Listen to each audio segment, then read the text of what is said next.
আহক আজি বজাওঁ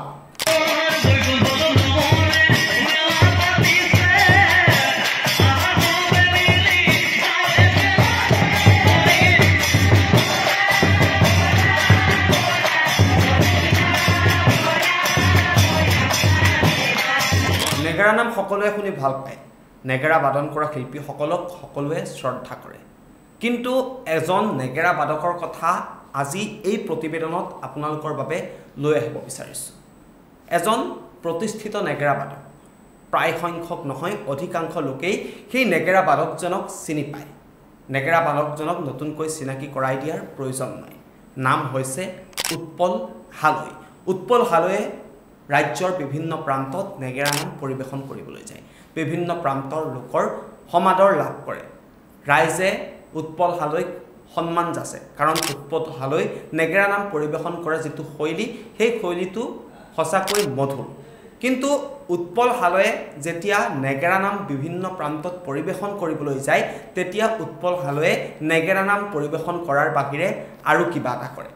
কি কৰে উৎপল হালৈয়ে তোতে নাম গাব যায় তোতে ছোৱালীৰ লগত সম্পৰ্ক তোতে নাম গাব যায় তোতে ছোৱালীৰ লগত সম্পৰ্ক তোতে নাম গাব যায় তোতে ছোৱালীৰ লগত সম্পৰ্ক হয় উৎপল হালৈৰ মনোমোহা কণ্ঠত মন্ত্ৰমুগ্ধ হৈ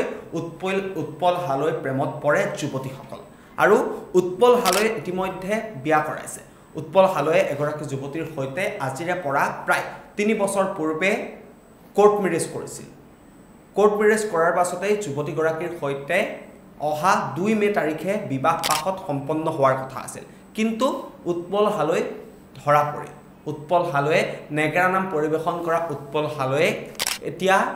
নিজৰ যিগৰাকী পত্নী সেই পত্নীগৰাকীৰ ৰুখত পৰিল কাৰণ উৎপল হালৈৰ এগৰাকী পত্নী থকাৰ পাছতো আছে আন কেইবাগৰাকী অবৈধ প্ৰেমিকা উৎপল হালৈয়ে গীত গায় নাম পৰিবেশন কৰে আৰু সেই নামতে মন্ত্ৰমুগ্ধ হৈ এগৰাকীৰ পাছত আনগৰাকী যুৱতী উৎপল হালৈৰ প্ৰেমত পৰে উৎপল হালৈৰ ঘৰ হৈছে হাজোৰ মুকালমুৱাৰ আদাবাৰীত আৰু মুকালমুৱাৰ আদাবাৰীৰ উৎপল হালৈয়ে ৰাজ্যখনৰ বিভিন্ন প্ৰান্তত নাগাৰা নাম পৰিবেশন কৰিবলৈ যায় আৰু উৎপল হালৈয়ে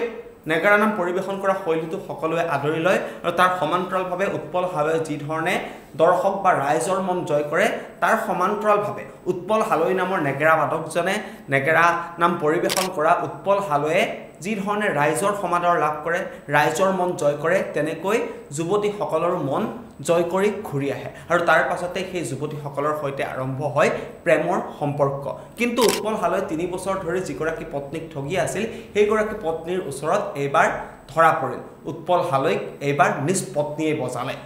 আহক পত্নীগৰাকীৰ ভাষ্য আছে ভাষ্য আমি শুনি লওঁ হাজো আদাবাৰী মুকালমুৱা থানা হয় পাঠক উৎপল হালৈ তেখেতৰ লগত মোৰ যোৱা জুলাই মাহৰ 24 তাৰিখে আমাৰ কোৰ্ট মেৰেজ হৈছিলে কোৰ্ট মেৰেজ হ'ব আজি 3 বছৰে হ'ল তেখেতে মানে কি কৰিছে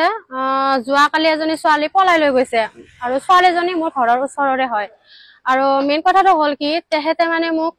আইনভাৱে কোৰ্ট মেৰেজ কৰি আমি বিবাহত আবদ্ধ হৈছিলো তেখেতৰ মানে ঘৰৰ কিছুমান অসুবিধাৰ কাৰণে মানে মোৰ সিহঁতৰ ঘৰৰ লগত মানে ৰাজহুৱা হিচাপত বিয়া হোৱা নাছিলে আহিন যাহিনটো আমাৰ ঠিকে চলি আছিলে সিও আমাৰ ঘৰত আহে ময়ো তেওঁলোকৰ ঘৰত যাওঁ কিন্তু যোৱাকালি যিটো ঘটনা ঘটালে সি কালি প্ৰায় ছোৱালীজনী দুপৰীয়া প্ৰায় 1মান বজাত ঘৰৰ পৰা নাই উৎপল হালৈকো মই ফোন কৰি আছো মানে তেখেতেও ফোনটো ৰিচিভ নকৰে আৰু ছোৱালীজনীও মোক ব্লক কৰি ৰাখিছে মানে দুজনেৰে ফোন পোৱা নাই মই উৎপলক মই ফোন কৰি কিনে সুধিলো যে ছোৱালীজনীৰ লগত আছে নেকি সিও নাই বুলি কয় তাৰ পিছত ছোৱালীজনী কৈছে কি মই উৎপলৰ লগত আছো সন্ধিয়া ঠিক 7:30 মান বজাত আৰু ছোৱালীজনীয়ে নিজৰ খুৰী মাকক ফোন কৰি কিনে কৈছে কি মানে মই উৎপল হালৈৰ লগত পলাই আহিছো তাৰ পিছত আমি বাইহাটা চাৰিআলি আৰক্ষী বিষয়ৰ কাষত আহিলো তাৰ পিছত এতিয়া ল'ৰাজনে পলাই আছে তোমাৰ তাত প্ৰমাণ গোটেই আছে বিয়াত হয় আছে মোৰ তাতেতো এতিয়া কোৰ্ট মেৰেজৰ গোটেইখিনি প্ৰমাণে আছে আৰু সি মানে কি কৰিছে বহুত ছোৱালীৰ লগত তাৰ সম্পৰ্ক মানে যতে নাম গাব যায় ততে ছোৱালীৰ লগত সম্পৰ্ক যোৱা এবছৰৰ আগত সি চিপাজাৰ ঠেকেৰাবাৰীতো এজনী ছোৱালীৰ লগত সম্পৰ্ক আছিলে তাৰ পিছত সি ৰাজহুৱা হিচাপে মিটিং দিলো মিটিঙত সি মে মাহৰ 2 তাৰিখে মোক বিয়া পাতি নিয়া কথা হোমযজ্ঞ কৰি কিন্তু যোৱাকালি এইখন কৰিলে আৰু সি ৰাইজৰ জনপ্ৰিয়তা লাভ কৰা উৎপল হালৈ এতিয়া হলঠেকত পৰিছে উৎপল হালৈ এতিয়া এগৰাকী যুৱতীৰ সৈতে পলাই ফুৰিছে পত্নীয়ে উৎপল হালৈক বিচাৰি ফুৰিছে উৎপল হালৈ ক'ত হেৰাল উৎপল হালৈ ক'ত গ'ল যিজন উৎপল হালৈয়ে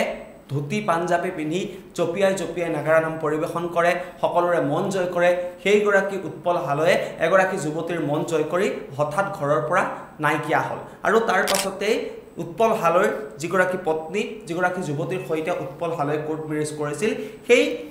যুৱতীগৰাকীয়ে এতিয়া উৎপল হালৈক বিচাৰি হাবাথুৰি খাইছে কাৰণ উৎপল হালৈয়ে সেই যুৱতীগৰাকীক ৰাজহুৱাকৈ সমজুৱাকৈ 2 মে তাৰিখে বিয়া কৰোৱাৰ কথা আছিল উৎপল হালৈয়ে কোৰ্ট মেৰেজ কৰিছিল যদিও উৎপল হালৈয়ে যুৱতীগৰাকীক নিজৰ বাসগৃহত ৰখা নাছিল তেওঁলোক আছিল বেলেগকৈ অহা 2 মে তাৰিখে তেওঁলোকে বিবাহ পাশত আবদ্ধ হ'বলগীয়া কথা আছিল কিন্তু হেয়া হোৱাৰ পূৰ্বে উৎপল হালৈৰ যিগৰাকী অবৈধ প্ৰেমিকা আছে সেই প্ৰেমিকা গৰাকীৰ সৈতে উৎপল হালৈ এতিয়া অন্তৰ্ধান হৈ পৰিছে উৎপল হালৈক বিচাৰি এতিয়া নিজৰ পত্নীয়ে এতিয়া হাহাকাৰ কৰিছে উৎপল হালৈয়ে যি ধৰণে নেগাৰা নামৰ তালে তালে যি ধৰণে উৎপল হালৈয়ে গীত পৰিৱেশন কৰে সমান্তৰালভাৱে সেই একেটা তালতে উৎপল হালৈয়ে এগৰাকীৰ পাছত আন এগৰাকী যুৱতীৰ প্ৰেমত পৰে